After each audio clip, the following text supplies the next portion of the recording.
Hello friends, இதான் நூனாப்பழம் friends.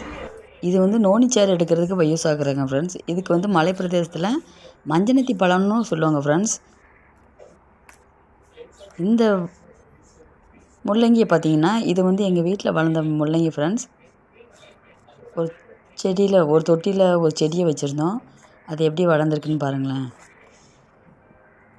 நீங்களும் உங்கள் வீட்டில் இந்த மாதிரி செடி வளர்த்த அனுபவம் இருந்தால் எனக்கு கமெண்டில் சொல்லுங்கள் ஃப்ரெண்ட்ஸ். தேங்க்யூ.